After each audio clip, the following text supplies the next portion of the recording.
여러분 더우신가요? 아, 예, 추우세요? 히터는 안 될 것 같아요. 히터는 안 될 것 같아요. 어떡하지?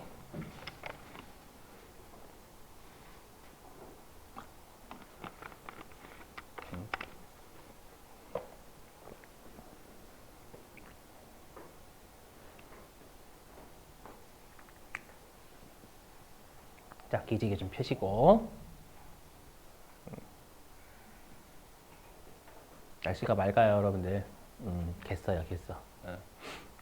이럴 때 짜증나죠. 우산 가지고 왔더니. 진짜.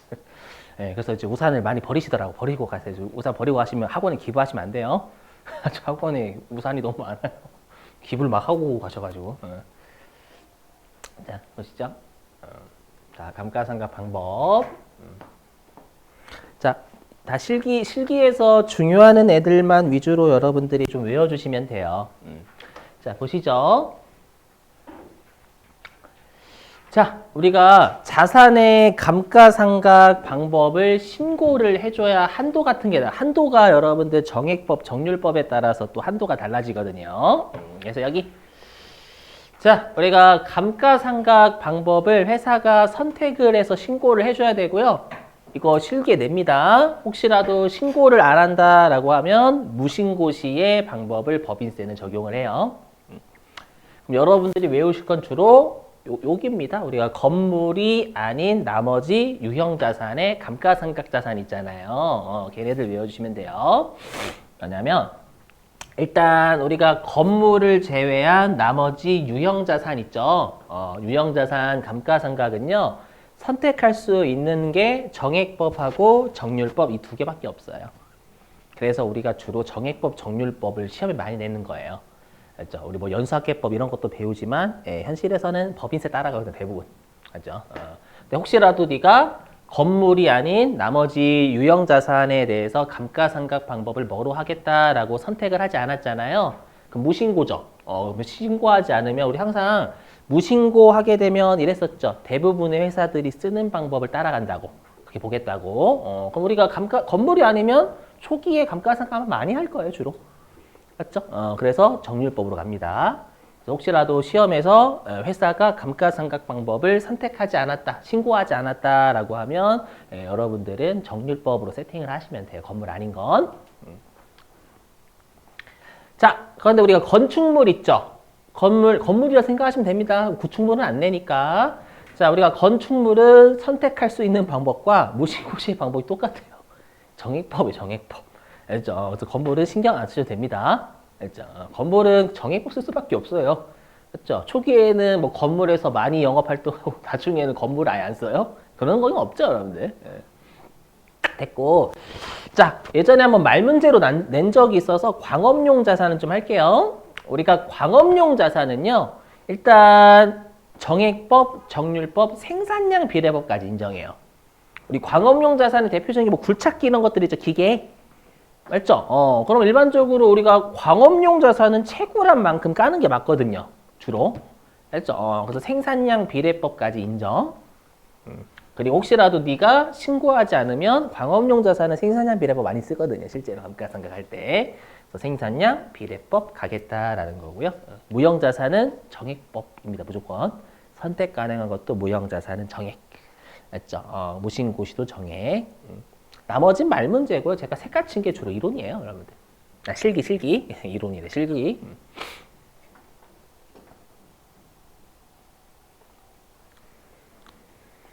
자, 넘어갈게요. 그거 여주시고. 자, 그러면 우리가 감가상각 방법을 언제까지 신고해야 되냐? 이거는 재고자산하고 똑같아요. 우리 여러분 재고자산의 최초 신고 언제까지 했죠? 설립일이 속하는 사업연도에 신고기한까지 했었잖아요. 똑같습니다. 이게. 우리가 있죠. 영업개시일이 설립일이지 뭐예요. 그렇죠? 설립일이 속하는 법인세 과세표준 신고기한까지 최초 신고하면 됩니다. 알죠? 자, 근데 변경 신고가 좀 차이해요. 변경 신고요. 우리 재고자산은 변경 신고가 내가 변경하고자 하는 사업연도 종료 이전 3개월까지였잖아요. 9월 30일까지. 여기는 그냥 12월 31일까지예요. 그죠? 여기 있죠. 우리가 변경 신고는 과세기간 종료일이다라는 건 사업연도 종료일이니까 12월 31일. 알죠? 그 년도까지 변경 신고하라라는 겁니다. 말 문제가 되겠죠, 여러분들? 시험에서 줄 거니까. 자, 근데 이제 조심하실 게 뭐냐. 여러분들 여태까지 우리가 세무서장한테 승인을 얻어야 된다라는 사항을 안 배우셨을 거예요, 세법에서. 맞죠? 다 신고로 족한다라고 돼 있지 승인 사항은 없어요, 실제로. 맞죠? 근데 조심하실 게 여기입니다, 여기. 외우셔야 됩니다. 여기 있죠? 세무서장은 1개월 이내에 승인 여부 통지라고 돼 있잖아요. 이걸 외우시는 게 아니라 감가상각 방법의 변경이 승인 사항이다라는 거예요. 왜 그러냐면요. 들어보실게요. 물론 여기에 내용연수도 들어오면 내용연수의 변경도 승인사항이에요. 자, 왜 그러냐면요. 여러분들 유형자산은 금액이 커요, 작아요? 금액. 기계, 건물. 생각해봐요. 금액이 크죠? 건물이 뭐 500만 원은 아닐 거 아니에요. 그죠? 금액이 커요. 금액이 크니까 우리가 어떠한 방법을 쓰는지 내용 연수를 어떻게 정하는지에 따라서 갑자기 한도 자체가 막 왔다 갔다 해요. 엄청나게 크게 왔다 갔다. 그럼 회사가 마음대로 조작할 수 있겠죠. 내용 연수나 감가상각 방법, 지들이 막 이익이 적게 날 것 같으면 한도가 낮은 걸로 이렇게. 맞죠? 그걸 할 거기 때문에 여기는 금액이 크다 보니까 한도 자체가 금액이 크기가 차이가 엄청나게 커요. 그래서 꼭 승인을 얻으라라는 거예요. 알죠?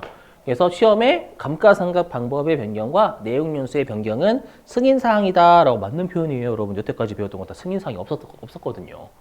알죠? 주의하시고 넘어갈게요. 이거 의미 없고. 자, 그 다음에 이제 여기서 외워주실 거 얘밖에 없어요. 여기. 뭐냐면 아까도 말씀드렸지만 법인세법은 잔존가액을 원칙적으로 0으로 봐요. 아시죠? 0으로 본다. 원칙이. 요것만 보시면 돼요. 요것만. 그리고 딱 하나 이것도 좀 암기. 우리가 회계에서는 내용연수 회사가 추정하죠. 그죠? 근데 법인세는 내용연수가 다 정해져 있어요. 건물마다. 뭐 예를 들면 해당 감가상각 자산마다 뭐 업종별로 그 다음에 그 구조 있죠. 뭐 콘크리트로 됐냐, 철근으로 됐냐 이런 것들에 따라서 업종별, 구조별로 다 내용연수 다 정해놔요. 그걸 뭐라고 하죠? 우리가 기준 내용연수다라고 합니다. 그래서 실제로 업무하실 때는 법인세 맞춰요. 왜냐면 법인세 안 맞추면 세무조 맨날 해 짜 너무 불편해. 알죠? 그래서 일반적으로 법인세하고 맞춥니다. 알죠? 자, 넘어갈게요. 여러분들 이것만 외우시면 돼요. 기준 내용 연수를 규정하고 있고 잔존 가치는 원칙이 0. 알죠? 이 정도만. 자, 그 다음에 이건 중요합니다. 요건 실기용입니다. 실기에서 두세 번 냈어요. 두세 번. 뭐냐면 우리가 세법은 내용 연수를 다 정한다라고 했죠. 그게 기준 내용 연수입니다. 기준 내용 연수. 그럼 기준 내용 연수는 거의 김정은이죠. 김정은. 내용 연수는 5년이야. 닥쳐. 내가 그 법이다.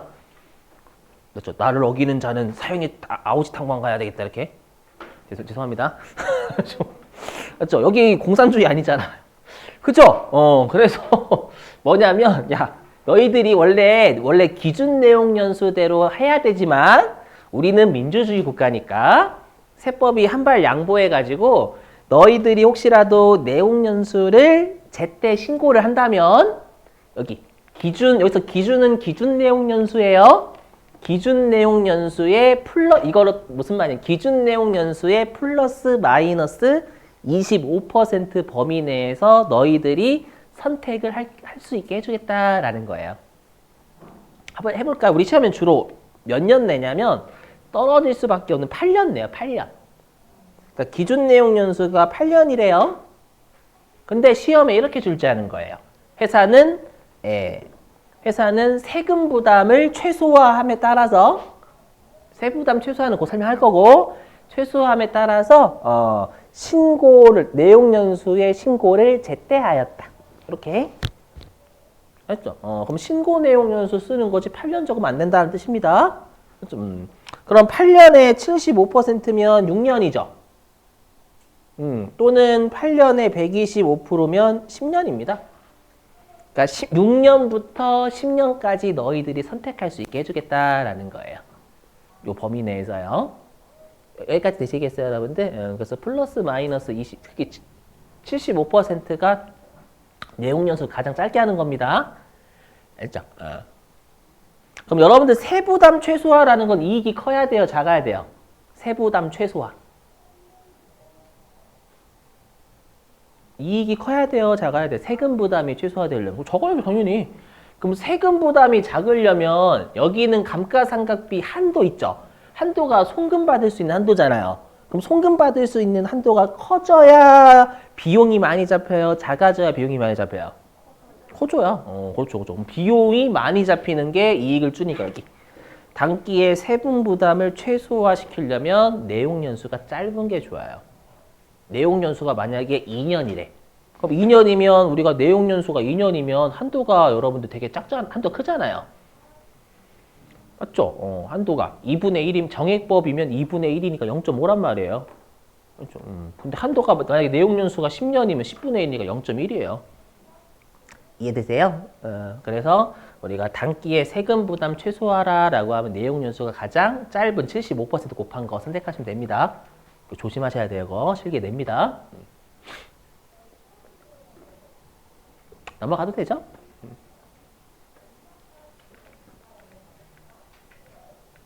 자, 여기는 빡 집중하세요. 빡 집중. 자, 여기 빡 집중하셔야 돼요. 진짜 중요합니다. 진짜. 자, 여기를 알고 계셔야 되는 자 보실게요. 제가 아까 감가상각비의 한도는 제가 이렇게 설명했죠. 자산을 깔 수 있는 한도라고. 맞죠? 왜냐면 여러분 우리가 우리가 재무회계에서는 재무상태표가 중요할까요? 손익계산서가 중요할까요? 회계에서는 주주를 위한 거니까. 주주들은 재무상태표에 관심 있을까요? 손익계산서에 관심 있을까요? 그래요? 여러분들 막 삼성전자 막 영업이 손실이 막 100조여도 돼? 여러분들 어떤 회사가 부채가 100조예요. 이익은 1000조야. 그런 회사도 많아요. 맞죠? 당연히 이익에 따라서 주가가 움직이지 그 회사의 자산 부채 자본이 얼마냐에 따라 주가가 움직이는 경우는 드물어요. 그렇죠? 그래서 우리가 회계 쪽은 손익계산서를 좀 더 중요시 여겨요. 주주 입장에서는 당연히 이익이 중요하거든요. 맞죠? 하지만 여기 법인세는 좀 더 재무상태표 계정을 중요시 여기는 게 여러분이 배웠죠. 뭐예요? 아까 총액 우리가 재무상태표 계정이 바뀔 때마다 수익비용 같이 동반해 버리잖아요. 맞죠? 여긴 좀 더 재무상태표를 중요시 여겨요. 법인세는요. 알죠? 그래서 꼭 외우실 게 법인세법상 감가상각비 한도는 자산을 깔 수 있는 한도지 비용 처리할 수 있는 한도다라는 뜻이 아닙니다. 그럼 여러분들 뭔 소리야? 같은 말이잖아 라고 생각하시겠지만 이제 차이가 나요. 자 보실게요. 자, 진짜 여기 진짜 중요하다니까 여러분들. 자 보시죠. 시험에도 많이 나왔고. 자 보시면 여기 자 회사가 감가상각비를 올해 100원 적은 분기했죠 여러분들? 요거 그죠? 자 그러면 세법상 한도가 예를 들어서 70원이다 라고 가정해 볼게요. 그러면 회사는 감가상각을 100원 했는데 한도는 70이니까 한도 초과죠. 그래서 송금불산입 유보 당연한 거 맞죠? 자 근데 이제 뭐냐면 회사가 이렇게 처리했다고 가정 차변에 세금과 공과 대변에 감가상각 누계. 여러분 저 또라이 아니에요? 그렇죠 또라이긴 한데 감가상각비의 본질이 너무 중요하거든요. 법인세법상이요. 아셨죠? 그럼 자 보세요. 그러면 이 분계를 통해서 우리가 회계에서는 세금과 공과라는 비용 처리했다라고 보는 거예요. 알죠? 하지만 법인세는 달라요. 법인세는 아까 자산을 깔 수 있는 한도다라고 했죠? 맞죠? 그럼 법인세는 어디가 보이냐면 여기가 보이는 거예요. 여기가. 자산을 100 깠죠. 둘 다. 맞죠? 그럼 어떻게 보냐면 요거 감가상각 자산을 깠네? 차변에 이렇게 안 보이는 거야, 눈에. 그러면 넌 감가상각 자산, 감가상각을 한 거구나. 자산 깠으니까 감가상각 자산 까버렸네, 너. 알죠? 세법은 요거 감가상각 한 것으로 봅니다.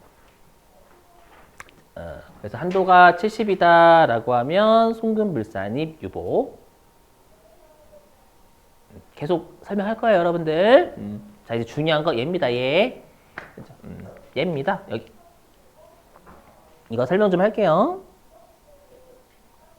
뭐냐면 여기다 좀 해보죠. 여기다가 설명 좀.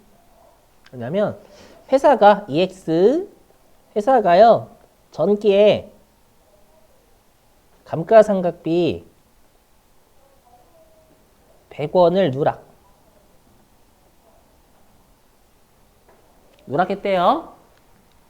맞죠? 누락했대요. 누락했고요. 그래서 이걸 단기에 발견한 겁니다. 그러면 여기가 비용이 과소됐겠죠. 누락이니까 그러면 비용이 전기에 과소됐겠죠. 그러면 전기에 이익이 과대됐을 거 아니에요. 오케이?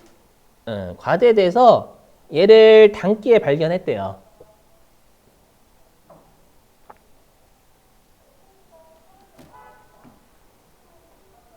단기에 발견.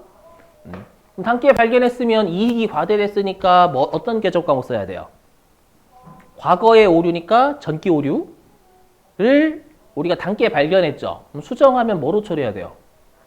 이익 과대됐으니까 손실로. 그렇죠? 그래서 어떻게 했냐면 전기 오류 수정 손실로 단기에 처리한 거예요. 오케이? 마인드맵? 요거 출제할걸요? 제일 어려워. 감가상각비가 제일 난이도가 있는 게 얘입니다, 얘. 그렇죠? 얘가 지금 전기 오류 머시기가 안 나오면 감가상각비를 할 만하고요. 걔가 나오면 짜증나요. 그것도 아셔야 되고. 근데 우리가 전기 오류 수정 손실은 아까 했었죠? 이게 중대한 오류가 아니면 그냥 비용 처리. 그렇죠? 중대한 오류면 어떻게 해야 돼요? 여기다 쓸게요. 여기다가. 중요한 오류면 미처분 이익이라고 할게요. 이익잉여금을 감소시켜야죠. 이익이 과대됐으니까. 그럼 미처분 이익잉여금도 과대됐을 거 아니에요. 오케이?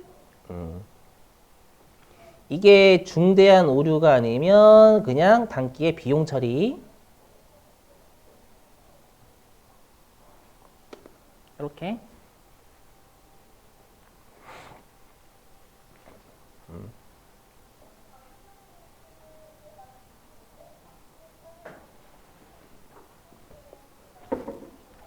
되셨어요? 무슨 말인지? 근데 이게 그래서 회사가 전기 오류 수정 손실로 처리한 거예요. 근데 이게 중대한 오류가 아니래요. 그렇죠? 아니어가지고 그냥 비용 처리했다라는 뜻입니다, 여러분들.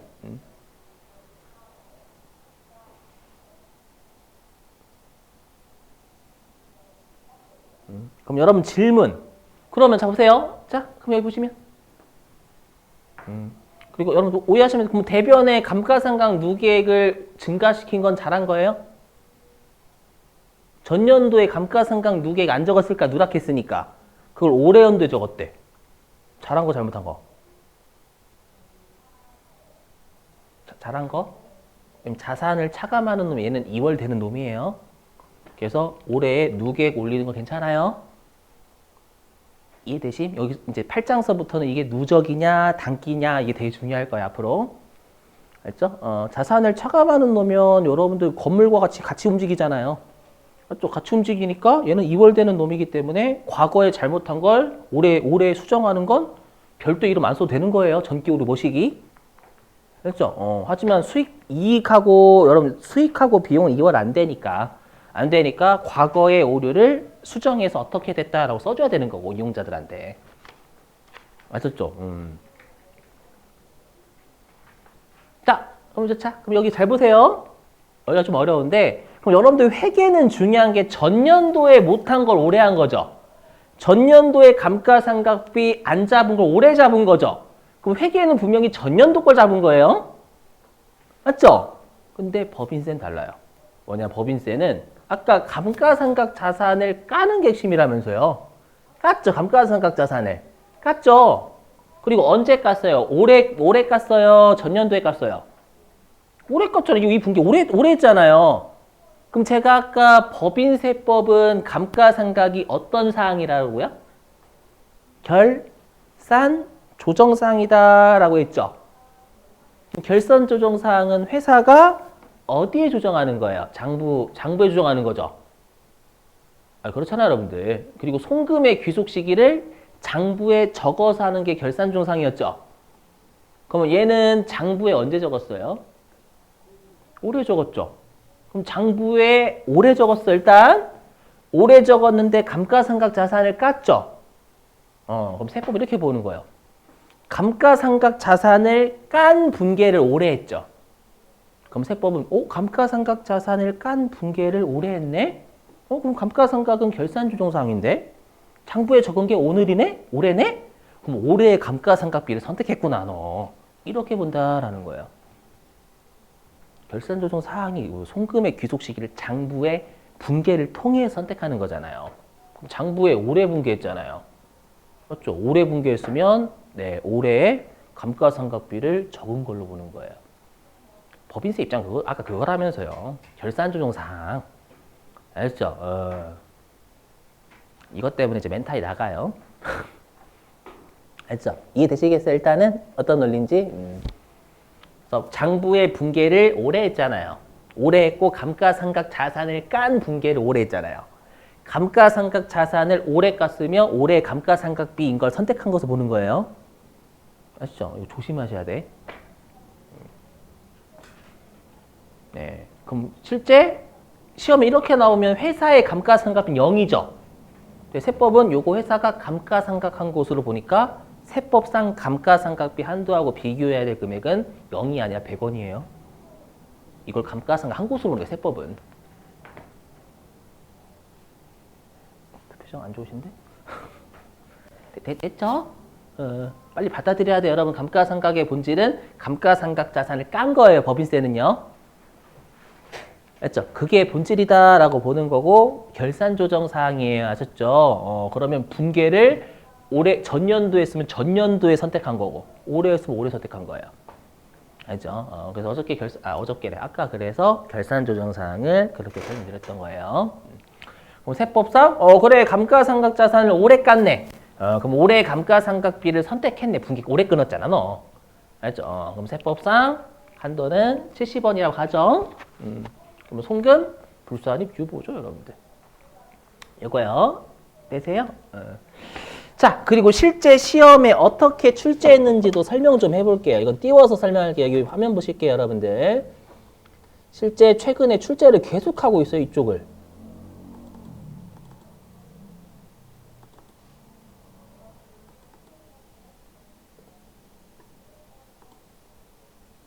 어디 갔냐?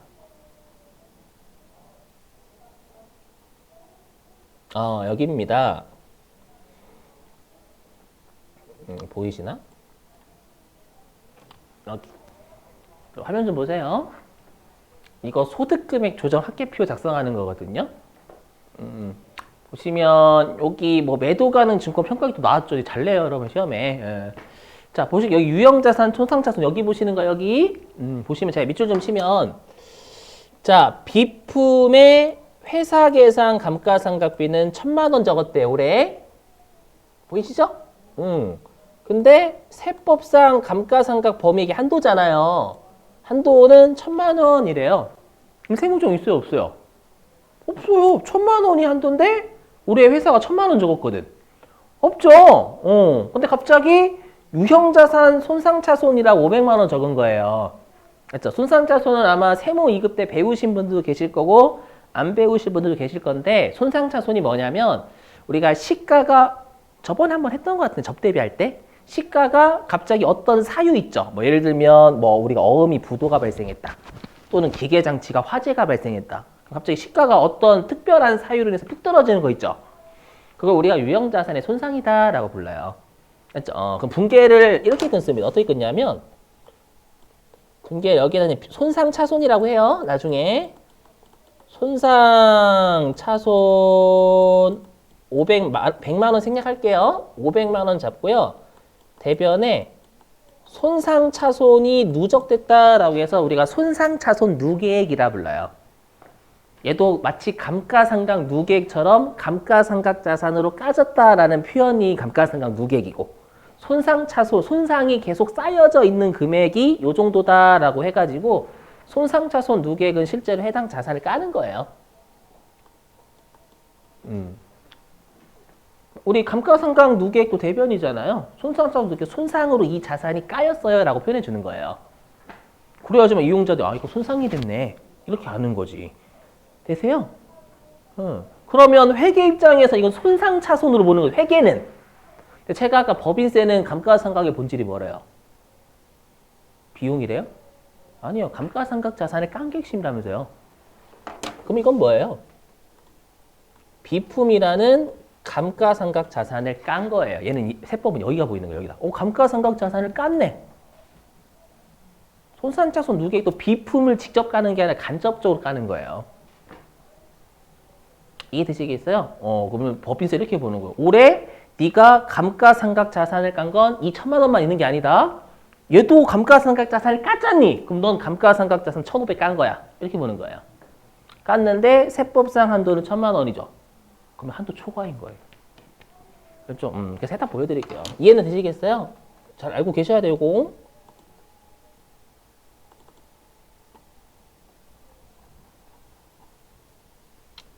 여기 있잖아요, 여러분들. 여기 유형자산 손상차손은 회사가 감가상각 한 것으로 봐요. 왜냐면 감가상각 자산을 깠으니까. 알죠? 그래서 회사는 1,500만 원 감가상각 한 것으로 보는 거예요. 근데 세법상은 돈 1,000만 원이니까 상각부인액이 나온다라는 거예요. 아셨죠? 빨리 이 개념 받아들이셔야 돼요. 꼭.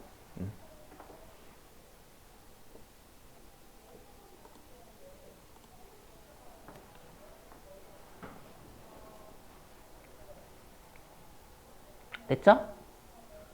빨리 받아들이셔야 돼요, 여러분들. 무슨 왜 저렇게 짜증나 이렇게 하지 마시고.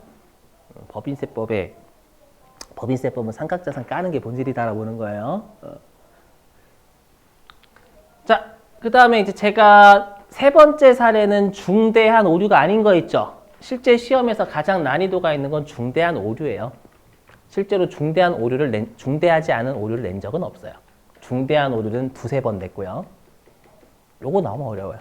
그럼 중대한 오류면 아까 미처분 이익잉여금을 줄여야 되잖아요. 그렇죠? 그래서 회사가 차변에 미처분 이익잉여금 100 줄인 거예요. 되세요? 100 줄였어요. 100. 예, 줄였고 대변에 감가상각 누계액 100 잡은 거예요. 되셨어요? 이렇게? 요거.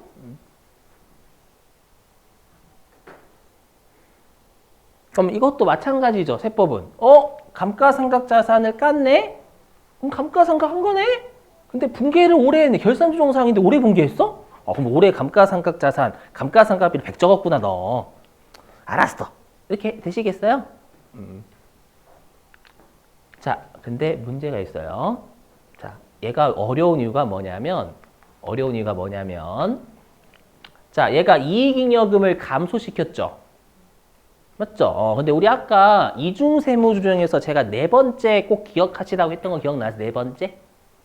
회사가 재무상태표 계정으로 처리한 걸 손익계산서 계정으로 처리한 걸 좀 돌려버리는 거. 맞죠? 그럼 얘를 어떻게 하냐면 요 이익잉여금 감소시킨 거 있죠? 얘를 비용으로 처리한 것처럼 돌리는 거예요. 이 세무조정 일단 반드시 해야 돼요. 안 하면 난리 납니다, 여러분들. 그래서 어려운 거예요, 여기를 잘 안 하세요. 그럼 한번 해볼게요. 아까처럼 제가 여기다 직접 써서 해볼게요. 잘 따라오세요. 지금 빨간색으로 분개해볼게요. 그러면 회사가 이익잉여금이 자본이죠. 그럼 자본이 차변에 있다라는 건 증가시킨 거예요? 감소시킨 거예요? 감소시킨 거죠. 그럼 회사가 감소시킨 걸 세법은 이익잉여금을 100 늘리면 감소를 안 시키게 한 결과죠. 이해되시겠어요? 그래서 대변의 이익잉여금을 증가시키면 장부에서 이익잉여금 감소시킨 걸 100 증가하면 이익잉여금 감소 안 시킨 것은 돌린 거예요. 했죠? 그리고 회사가 비용 처리하게 하려면 차변의 비용을 적어야죠. 이렇게. 이 분계가 회사가 이익잉여금 감소시킨 걸 비용으로 처리한 것처럼 돌리는 거예요. 되세요? 그럼 이거 어떻게 하면 돼요? 이건 우리가 분계고 이걸 세무종이하죠. 비용 늘린다? 송금산입. 맞죠? 그 다음에 한쪽이 자본, 기타. 그죠? 그래서 요거 나와요, 무조건. 여기 이거를 안 해요. 진짜 안 해요. 이거를 안 해서 틀리는 걸 너무 많이 봤어요. 그래서 송금산입 기타의 세무조정을 무조건 먼저 해야 돼요. 이게 회사가 이익잉여금의 증가로 처리한 걸, 감소로 처리한 걸 비용으로 처리하는 오류수정 분계를 세무조정을 한 거예요.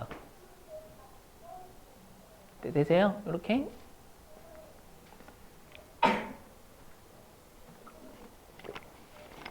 이거 꼭 가셔야 돼요. 안 하시면 난리 납니다.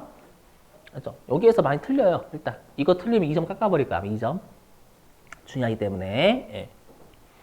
자, 이렇게 하고 어차피 회사는 감가상각자산 올해 깠잖아요, 여러분들. 예. 깠으니까 여기 한도는 70. 왜냐면 이게 만약에 감가상각비가 예를 들게요. 자, 예를 들면 이 감가상각 누계액이 60이래. 얘가 60이야. 60이면 한도 미달이니까 세무조가 없잖아요. 그래서 이중세무조는 아닌 거예요. 왜냐면 한도 미달이면 이중세무조가 안 나온단 말이에요, 얘는. 아까는 한도가 아니라 그냥 자산 처리 이렇게 한 거고. 그래서 갑자기 여러분 이중세무조가 안 나오나? 이 생각 하시면 안 돼요. 한도 미달이면 이중세무조가 없죠. 근데 한도 초과했죠, 지금. 한도 초과했으니까 한도 초과 송금비에서 유보하는 거. 이건 이때 이중세무는 있지만. 알죠? 회사가 한도가 있는 것들은 한도에 미달하게 하면 그때는 세무조 없는 거예요, 여러분들. 그렇죠? 그래서 이중세무조 안 나올 수도 있어요. 하지만 이건 무조건 나와요. 송금산입 기타는. 자, 그럼 우리 시험에는 1, 2, 3, 4번을 내는 게 아니라 뭘 출제하냐면 마지막 걸죠, 마지막 걸. 마지막 이걸 출제합니다. 이거 하고 쉴게요. 자, 이 분계는 뭐냐면 해보실게요. 자, 맨 아래쪽을 냅니다. 시험에서는 어렵게 내면 맨 아래쪽은 뭐냐면 여기 자, 맨 아래쪽은 회사가 올해 감가상각비를 정식으로 100원 적은 거예요. 맨 아래쪽, 맨 아래. 좀 제가 색깔 좀 구분할까요? 여기 제가 녹색으로 밑줄 친 거 있죠? 녹색으로 밑줄, 뭐야? 왜 사라졌냐? 제가, 뭐야 이거. 녹색으로 밑줄 친 건 올해 회사가 정식으로 올해 연도에 감가상각비를 적은 분계예요. 맞죠? 그리고 제가 녹색이 아니라 주황색으로 칠게요. 주황색으로 친 건 얘는 회사가 전년도에 감가상각비를 누락했던 거예요. 누락해서 근데 그게 중대한 오류다 보니까 이익잉여금의 감소로 처리한 거예요. 이해되세요? 시험에는 가장 어려우면 이렇게 두 개를 내요. 2번 냈어요. 출제를 2번. 되세요? 자, 근데 이제 법인세 입장으로 오세요. 법인세 입장. 회계는 위에 주황색은 전년도에 안 한 감가상각비를 올해 한 거고요. 그 다음에 아래 거는 올해 연도에 감가상각비 한 거니까 회계 입장에서는 감가상각을 올해는 100원만 한 거예요.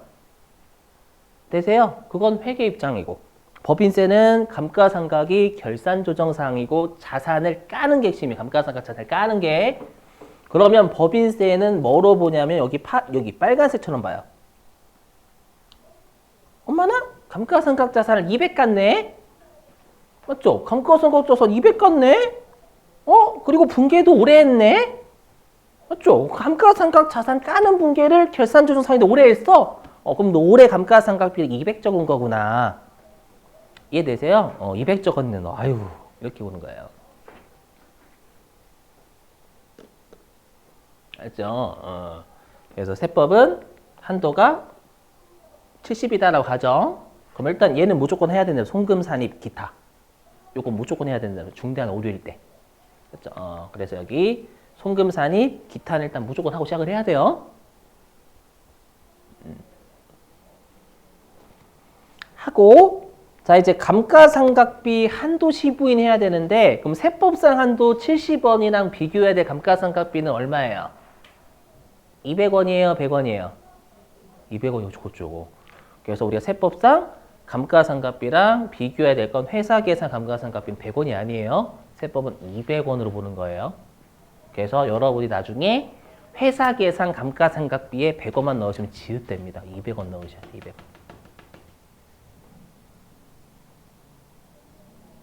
알죠? 그래서 어려워. 이게 나오니까 여러분들이 제가 다 들어보실게요. 가끔씩 여러분 제가 어려운 건 당연히 제 입장에서는 어려운 것까지 설명을 해야 돼. 몇 번 나도 출제 됐기 때문에. 그럼 제가 왜 어려운 거 설명할까요? 이거 안 나오면 쉽다는 의미예요. 그것까지도 같이 하셔야죠. 여러분들 어려운 것만 생각하시면 안 되지. 알죠? 문제를 풀어보면 어려운 걸 기억하셔야 얘가 안 나오면 얘는 풀어볼만 하겠다로 접근이 가능하단 말이에요. 여러분들. 그것까지 생각 같이 하시는 의미예요. 아셨죠?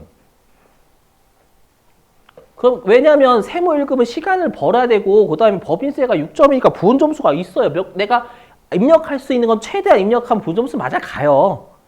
알죠? 근데 시간이 부족하다 보니까 어려운 문제 나오면 접근을 일단 나중에 해야죠. 맞죠? 그것도 같이 연결시키셔야 된단 말이에요, 여러분들이.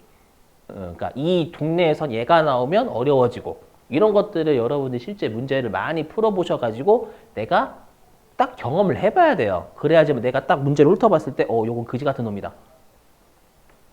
맞죠? 이런 것들 판단할 수 있단 말이에요. 그래서 얘가 그지 같은 놈이면 다른 것부터 풀고 나중에 하자라는 게 쓰는데 그걸 모르시면 걔부터 접근하면 되게 돼도 그거 하지 말라는 의미도 있어요. 아시죠?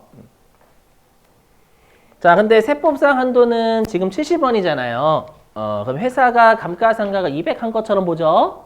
그래서 이때는 감가상각비 한도 초과는 130원 유보가 나오는 거예요. 알죠? 그래서 여러분 딱 보시고 이익잉여금이 없으면 그 회차는 괜찮다라고 생각하시면 되는 거예요. 알죠? 자, 됐습니다. 자, 우리 10분 쉴게요.